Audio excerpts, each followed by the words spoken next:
Hello students, I'm teaching you Python. This is video number 2. In this video, I'll explain you some fundamentals of Python. So here I begin. Every program is a set of instructions which make some input process and output cycle happen. So it is very important to understand what is input process and output cycle. Not only in program, in our real life, we need this cycle. Some process, some work, if we are doing, we need some input to start the work. And once the work is over, we need some result also. So without an input, without any result, that work is useless. So if we want to do some work, we want a result, as well as before we start the work, we need some input also. So here I'm giving you one example of our day-to-day life. We need some oranges for a juice. If we need a glass of juice, we need some oranges as input. This is input for the process. Then we do some process. Say with the help of a juicer, it can be a manual juicer or it can be an automatic juicer. We need to do some process. Once the process is over, what will we get? We will get some result. Here we are getting a glass of juice. So this is the output. So in our day-to-day life, we need to do some work. For that we need input as well as output. So in program, in computer also, if we want to write some program, first of all we have to decide what is the purpose of that program. What we need, that program needs something, that is input, and that program will give us some output also. So here I'm writing it for you. In our day-to-day life, we always want to transform some kind of input to certain output. And for this, always we need a program or algorithm. What is algorithm? Algorithm is a step-by-step solution of a task, of a problem. If I want to solve some task, if I want to solve some problem, I need step-by-step solution of that. And that step-by-step solution, if I write in a programming language like Python, like C++, that algorithm written in a programming language is called program. So what is a program? Program is a set of instructions used to solve a problem step by step. Let's continue. Let's talk about some Python basic elements. What are the basic element of the Python? Actually, every language has some basic elements. So here Python basic elements are, first one is character set. Not only a computer based language, but in general language, like I'm giving you example of English and Hindi. English is also having a character set. Say ABC, capital ABC, small ABC, and digits 0, 1, 2, 3, 4, 5, 6. All these are character set of English. Hindi, ka, kha, ga, ek, do, teen. All these are character set of Hindi language. In the same way, Python is also having some character set. Token. The identifiable identities in the program are called token. Expression, statement, simple input and output, all these are some basic elements of any programming language like Python. So here I'm explaining you all these things one by one in detail. First one is Python character set. Character set is a set of valid characters that a language can recognize. I told you example, English can recognize A, B, C, D, and Hindi can recognize Ka, Kha, Ga. In the same way, Python can recognize all the characters. Here I am writing those characters for you. Letters A to Z, small a to Z, digits 0 to 9, special symbol, addition, subtraction, multiplication, division, exponent, backslash, parenthesis, bracket, braces, integer division, assignment operator, shorthand assignment operator, not equal to, less than, greater than, punctuator, single quote, double quote, triple quotes, comma, semicolon, colon, not, and, hash, less than or equal to, greater than or equal to, at the rate, underscore. All these characters Python compiler, Python interpreter can understand. Some more are there. White spaces. White spaces are enter, tab, new line, backspace, etc. And other characters, ASCII codes, American Standard Code for Information Interchange, or Unicode, all the characters available under these sets are recognized by Python interpreter. Let's understand tokens. So character set is clear to you. Now what is token? There are many tokens in a program. See, I'm writing a program for you. This program is written in Python language. Now there are a number of sentences I have written. All these sentences I'll say are statements. And tokens, one by one I'm explaining you what are the tokens in this programming language. The very first is comment. So any line followed by hash is a comment. Interpreter will not read that. It is helpful only for the programmer. Next is name. Name is a variable in which I'm assigning Vansh. Vansh is a string. String which is a constant string. String literal is assigned in a string value, string variable. Next one is age. This 16 is integer literal, and this age is integer variable. So name is a string variable, age is a integer variable. Next is marks. Marks is a float variable in which I'm going to store 98.5. So 98.5 is a float value or float literal.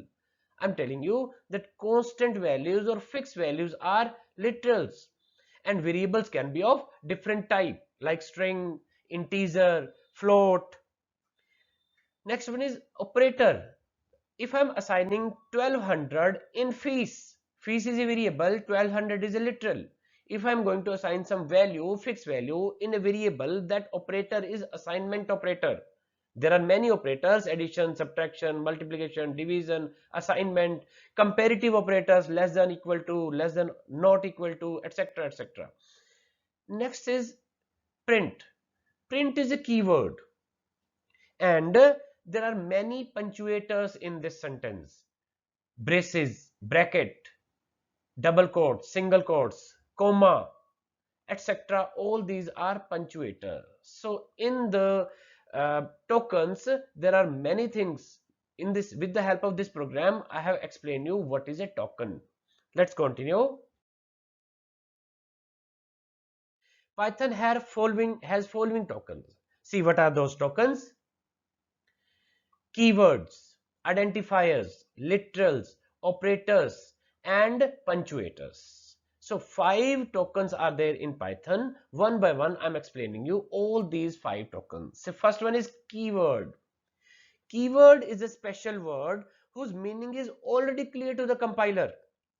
No need to explain the meaning to the interpreter. It is already clear. So the word whose meaning is fixed, we cannot change the meaning of that word also. So the word whose meaning is fixed and cannot be changed by the programmer is a keyword. And there are some fixed keywords in any language. In Python also there are some fixed words. We cannot change the meaning of that word is a keyword. See carefully. False, delete, for, in, break, elif, is, pass, true, etc. Many keywords are already reserved words. These meanings are clear to the compiler, and while programming we will use all these keywords in our programs. Next is identifier. Let me write it again.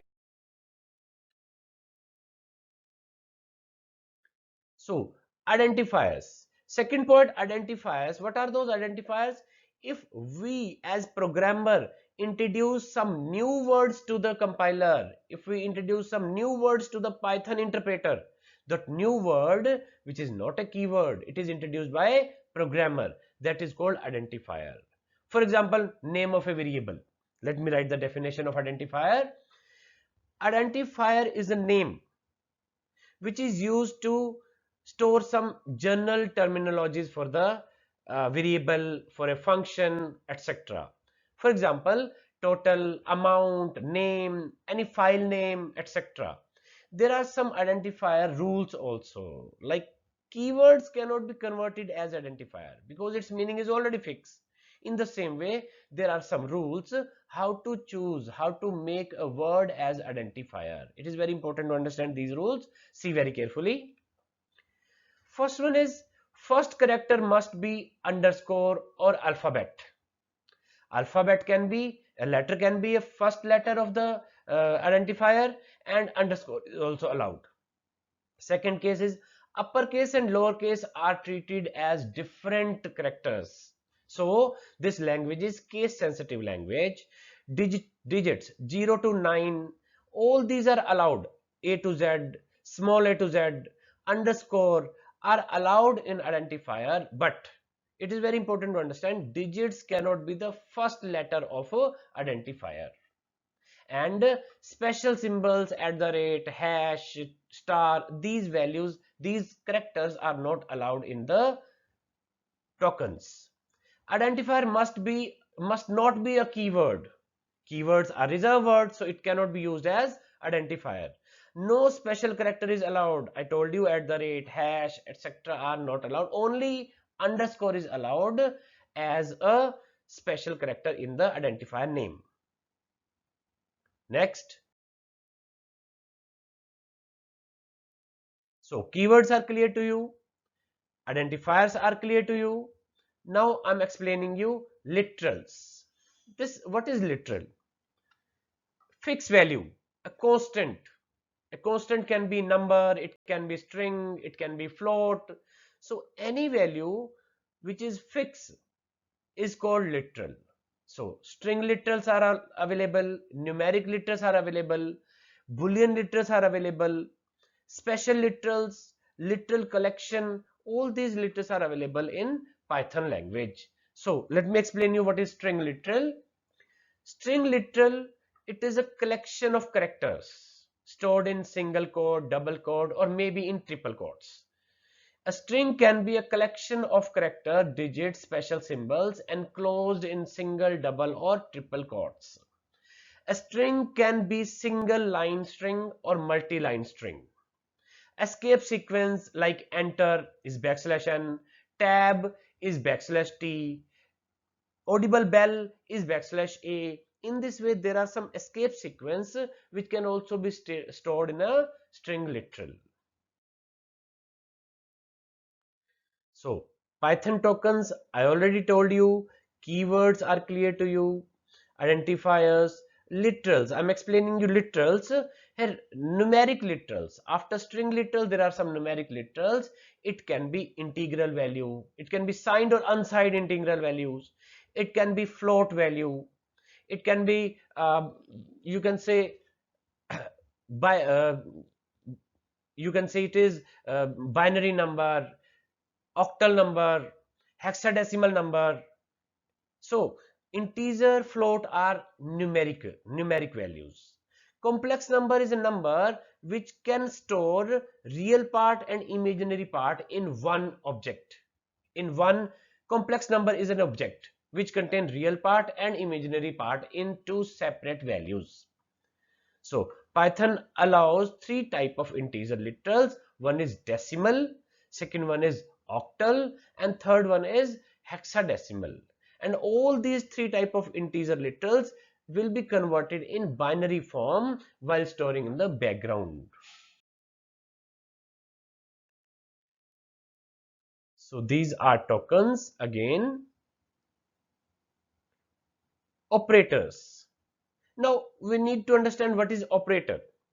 Any operation, it can be a arithmetic operator, it can be a logical operator, it can be boolean operation, it can be shift operation.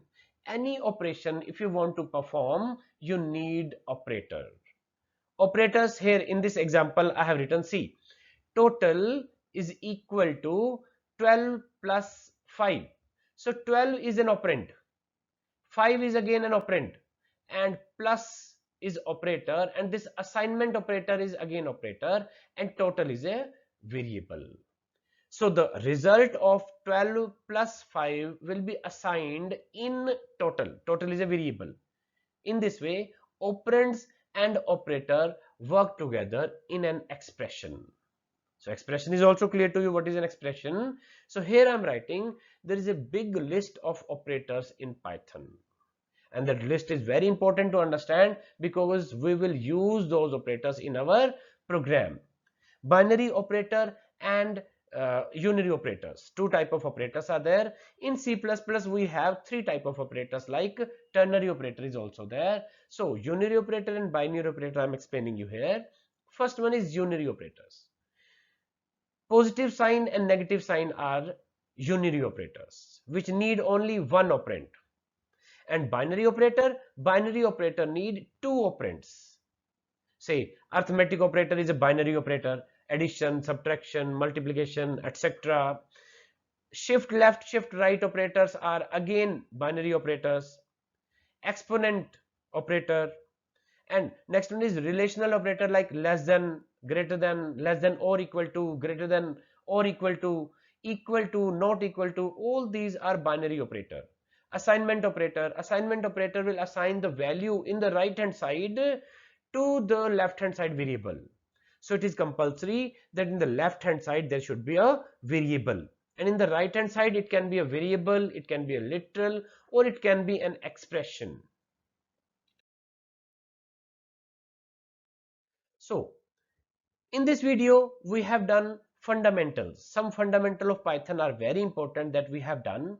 In the coming video we will start some practical. We will use the compiler 3.6 of Python, and on the basis of this video you understand some basic concept of Python, and in the next coming videos you will see some practical of Python.